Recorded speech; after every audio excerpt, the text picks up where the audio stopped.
journalistes, mesdames et messieurs, chers collègues et camarades travailleurs, le syndicat national des travailleurs des postes et télécommunications, SNTPT, le syndicat national des agents de la Poste, SYNAP, et le syndicat libre du groupe La Poste, SLGP, dans le cadre d'une convergence, ont convoqué cette conférence de presse pour éclairer l'opinion nationale et attirer l'attention des hautes autorités de la République sur les graves manquements observés dans la gestion de l'entreprise et particulièrement dans la mise en œuvre du plan social en cours.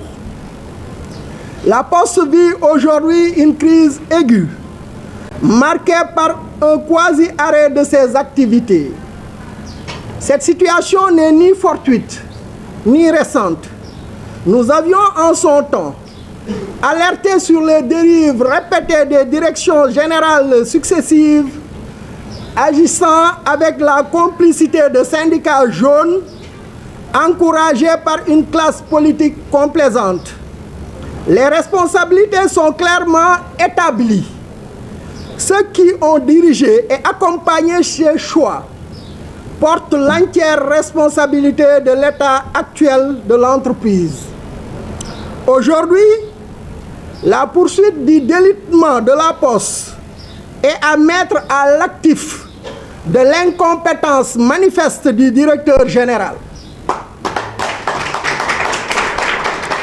En effet, alors que d'autres sociétés nationales, Dakar Dem Dikk, AIBD, Sonacos, etc., jadis confrontés à des difficultés structurelles, mais ayant bénéficié récemment de conseils interministériels, amorcent déjà un redressement jusqu'à afficher des résultats positifs, la Poste, quant à elle, s'enfonce dans l'inertie.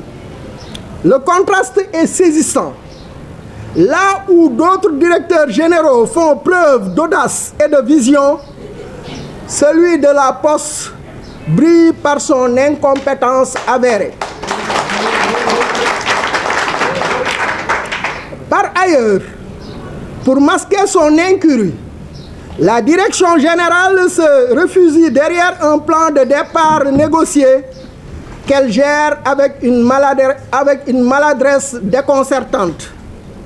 Il convient de rappeler que, fidèle à l'éthique et animé du sens des responsabilités, nous avions accepté, au sein d'un collectif syndical, de négocier et de signer une convention cadre portant sur un plan de départ négocié le 21 août 2023. Cet accord, librement consenti, visait à retrouver les équilibres de l'entreprise, à y préserver la paix sociale et à lui éviter des procédures longues et préjudiciables. Cette démarche responsable a d'ailleurs été confortée par les instructions claires du Premier ministre lors du Conseil interministériel sur la Poste. Maintien d'un climat social apaisé, sécurisation des ressources nécessaires et réalisation d'un bilan de compétences au plus tard décembre 2025.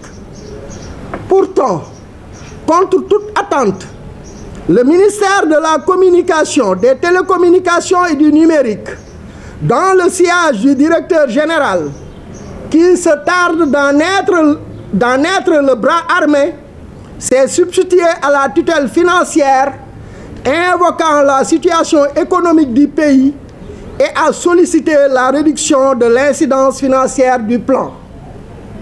Dans un élan patriotique, nous avons consenti un effort significatif en renonçant